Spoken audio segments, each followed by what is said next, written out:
It's January and the middle of an English winter.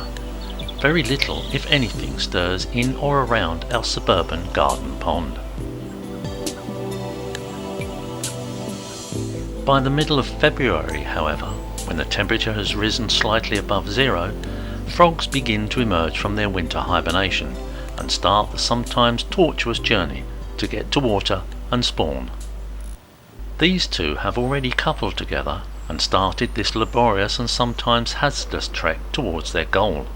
Their first obstacle is a sheer rock face. Just a step to us, but a vertical climb to them. For the very large, egg-laden female, this must be an immensely strenuous assault. She is carrying the equivalent in human terms of an 80-kilo man. This is going to be a very strenuous hike to the pond. They give up the vertical climb and settle for the easier half-step ascent. Although still very arduous, this has got to be a whole lot easier.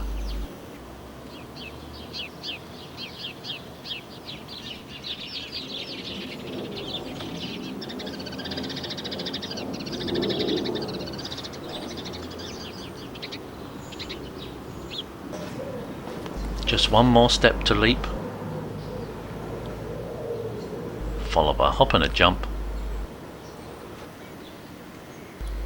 and they are there, their final destination.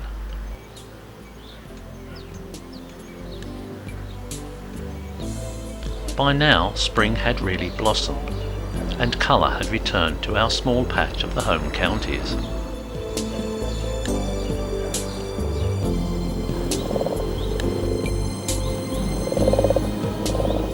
The pond had come alive with the sound of feisty frogs frantic to acquire any unattached females. Many couples had already laid their precious loads, and it was time for one couple to add to this abundant gelatinous mass. Once an appropriate position had been found, and with a telltale arched back with head submerged, the laying can commence. That is provided they are not interrupted.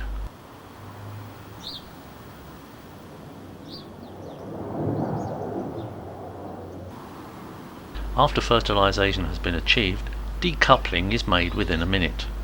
And that's it. For frogs, parenting skills end here.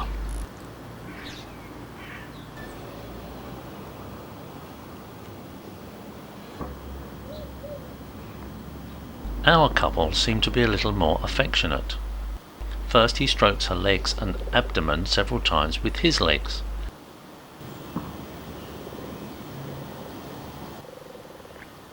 And then he gives her a very gentle bodily waggle.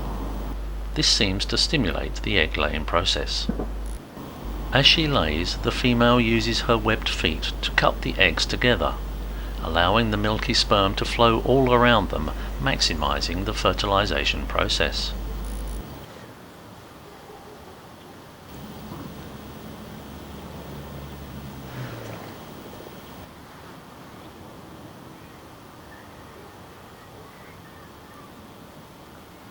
The last act is abrupt and final, and the two lovers separate and go their different ways. From now on, the offspring are totally on their own.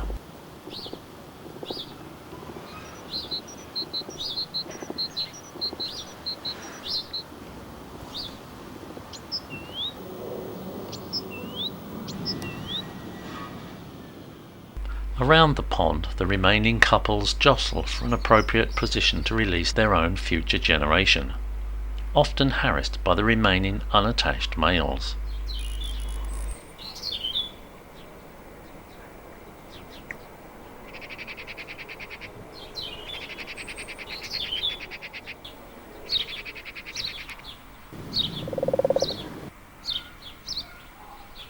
Each clump contains between 1,000 and 4,000 individual eggs, and to protect them from the rigours of life within the pond, they swell with water. This process also makes them buoyant, and they float to the surface, allowing the warmth of the sun to aid in their development.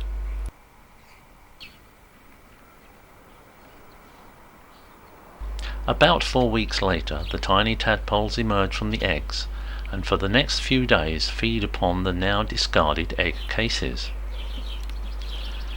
The early spring sunshine has created an algae bloom, which the ever-hungry tadpoles are keen to munch upon.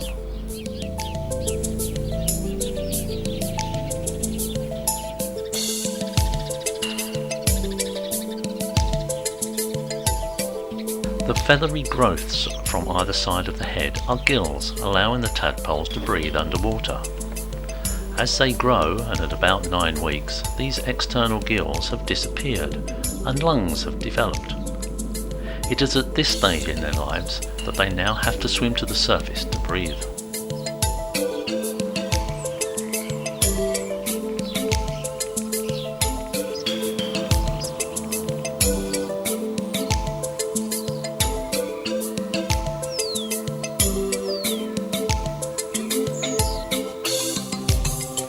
By now, their appetite for vegetarian food has begun to diminish, and their carnivorous character has developed. Anything from insects to worms, and in this case a piece of raw liver, are heartily consumed.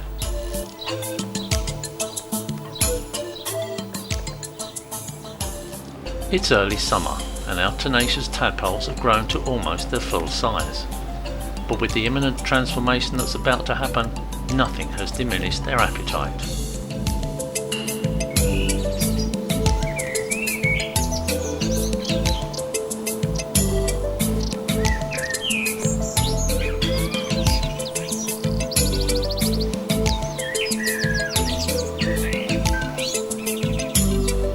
At between 6 and 9 weeks old, back legs slowly begin to emerge, and at around 11 weeks the front legs have fully grown. The tail then begins to be absorbed and each froglet starts to venture out of the water.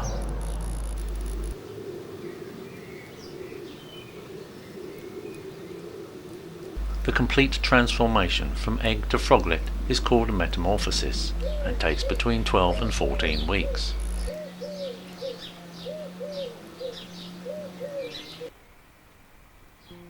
Our froglets are very aware that the power of the sun can dry them out extremely quickly, so congregate in shaded areas at the water's edge, awaiting that inevitable British event, rain.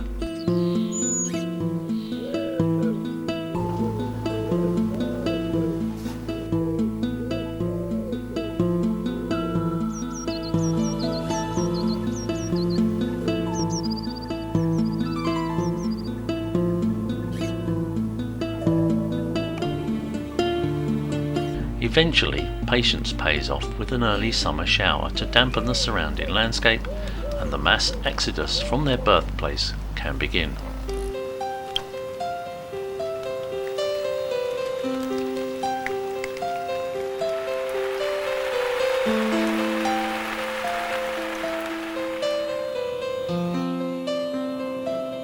They hop, scramble and crawl their way to the far reaches of the garden.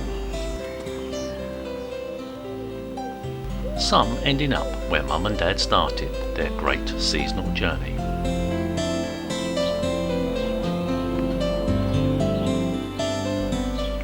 Life for the other inhabitants of the pond drops into a familiar routine, with feeding and the occasional frisky fracas being a top priority, and the occasional distant relative out on the prowl for something juicy to eat.